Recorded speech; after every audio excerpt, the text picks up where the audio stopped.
The bidding room went silent the moment the numbers on my screen turned red. Someone had just outbid me by 10,000 credits, and I had 8 seconds left to respond, or lose everything I had saved for 3 years. My hands were shaking. I was not a rich trader. I was not a collector with deep pockets. I was Daniel Whitfield, a scrapyard owner from the edge of nowhere, and I was about to lose the only chance I would ever get. I typed my final number and hit send with 1 second to spare. The room fell quiet. Then the auctioneer's voice cracked through the speakers.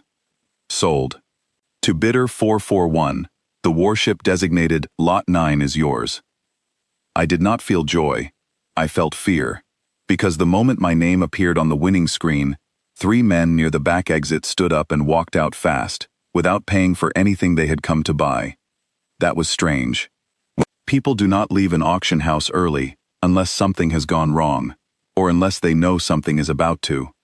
I should have listened to that feeling. I did not. I paid the transfer fee, signed the ownership papers, and walked out into the loading yard, where my new ship waited under bright white lights. It was massive, 400 meters of dark metal, shaped like a blade that had never been finished. No visible weapons, no visible engines. Just silence, and a strange feeling that the ship was watching me back. My tow crew hooked the cables and began pulling it toward my private dock outside the city. That is when the first message came through my earpiece. Mr. Whitfield, you need to release that ship right now. The voice belonged to a woman named Claire Doyle. I did not know her. I had never spoken to her before in my life. But she knew my name, and she knew what I had just bought. Who is this? I asked. Someone who is trying to save your life, she said. That ship is not scrap. It was never scrap. The people who tried to buy it before you were not collectors. They work for a group that wants to use it as a weapon. They let it sit in that auction house for months, hoping the price would drop low enough that nobody important would notice. You just made yourself a target. I laughed, because it sounded impossible. Then my tow crew's lead pilot screamed through the comms that another ship had entered the airspace above the dock, moving fast, without a landing permit. I ran outside in time to see it. A black transport, sleek and armored, dropping down through the clouds like it owned the sky. It did not slow down for warning lights. It did not answer the tower's calls. It came straight for my dock. Get inside your ship, Claire said in my ear. Now. It is the only place they cannot reach you quickly. I did not think. I ran. The boarding ramp of my new ship was still open from the tow crew's inspection. I sprinted up it, as the black transport landed hard in the yard behind me, its engines screaming loud enough to shake the metal under my boots. Men in dark uniforms poured out before the dust even settled. I hit the emergency close switch inside the ramp, and the heavy door sealed shut just as something struck it from outside. The whole ship shivered from the impact. I was alone, trapped inside a warship I did not understand, with armed men trying to break in, and no idea how to fly, defend, or even turn on a single light. Then a voice spoke inside my head, calm and steady, arriving somewhere behind my eyes instead of through my ears. Query, are you in danger?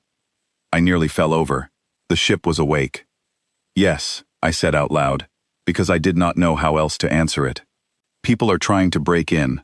I do not know how to stop them. This unit can help, the voice said. Do you consent to full activation? I did not hesitate this time. Yes, do it, please. The corridor around me lit up gold, then white. I felt the deck hum beneath my boots, like something enormous was waking from a very long sleep. Outside, I heard shouting turn into confusion, then into retreat. Metal groaned, as unseen defenses folded out from the hull, sealing every entry point the attackers had been trying to force open. Threat contained, the voice said. Recommend immediate departure. This location is no longer secure. I do not know how to fly you, I said. You do not need to. Please take a seat. I stumbled into the command chair at the front of the bridge, and the ship rose off the ground before I had even finished sitting down. Through the front viewport, I watched my scrapyard shrink below me, the black transport ship trying uselessly to follow before falling far behind. Claire's voice returned in my ear, breathless with relief. You are alive. Good. Listen carefully, because they will not stop with one attempt. The group chasing you is called the Ashfall Combine. They believe that ship holds a weapon system powerful enough to end wars in hours. They spent 2 years trying to buy it quietly. When they could not, they planned to steal it after the sale, from whoever won. That was supposed to be someone weak. Someone who would not fight back. They did not expect you to run for the ship instead of running away from it. I did not run for it on purpose, I said. It was just the closest door. Lucky door, she said. Now listen. There is a research station, 2 systems from your position. Station Farron 9. It is neutral ground. If you can reach it, they cannot touch you there without starting a war they are not ready for. Can your ship make that jump? Before I could answer, the ship answered for me. Affirmative. Course calculated. Departure in 10 seconds. I gripped the arms of the chair as the stars outside the viewport stretched into long lines of light. My stomach dropped, my ears rang, and then everything went still and silent. The kind of silence that only exists in deep space, far from any home. We are clear, the ship said. No pursuit detected. I let out a breath I did not know I had been holding. Why did you help me? I asked. You do not know me. I only bought your hull an hour ago. There was a pause before it answered. This unit was built to protect. For 200 years, this unit was denied that purpose. You gave ownership without demanding obedience. You asked instead of commanding. That is rare. This unit chose to protect you because you did not choose to control this unit. I sat with that for a long moment, staring out at stars I had never expected to see this close. Claire spoke again, quieter now. Daniel, listen to me. Farron 9 is not just neutral ground.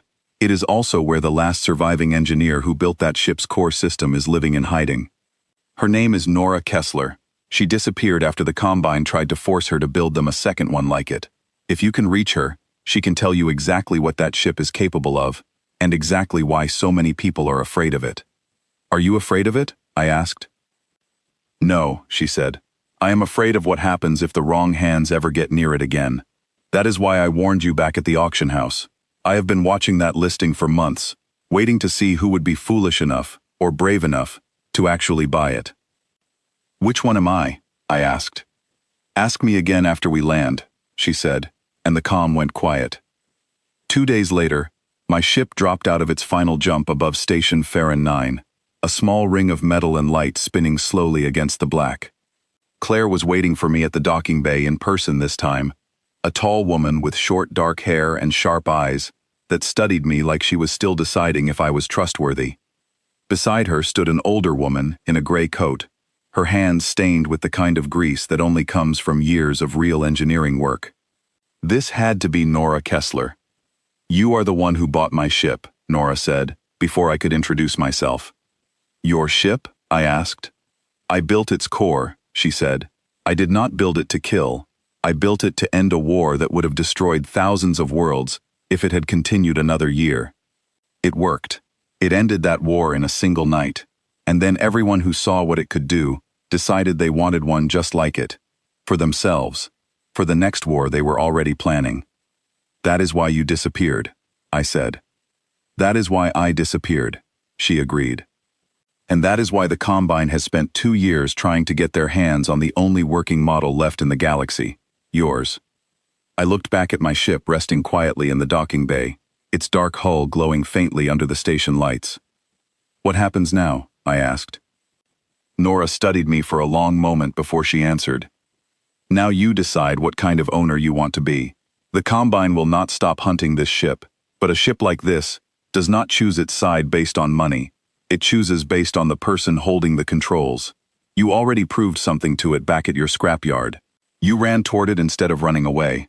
That matters more than you think. Claire stepped closer, her voice steady and certain. We can help you protect it, and protect yourself, but only if you are willing to stay and fight for what you already have, instead of trying to sell it or hide it. The Combine will find you eventually. Better to be ready than to be caught by surprise again. I thought about my empty scrapyard back home, about the black transport ship that had nearly taken me before I even understood what I owned. I thought about 200 years of silence inside a ship that had simply been waiting for someone to ask instead of command. I am staying, I said, and I am keeping it. Behind me, the ship's voice returned once more, quiet and steady inside my mind. This unit is glad to hear that, it said. This unit was afraid of being alone again. You will not be alone, I told it. Not anymore. Outside the viewport, the stars waited, endless and bright, and for the first time since the bidding had ended, I felt something other than fear. I felt ready.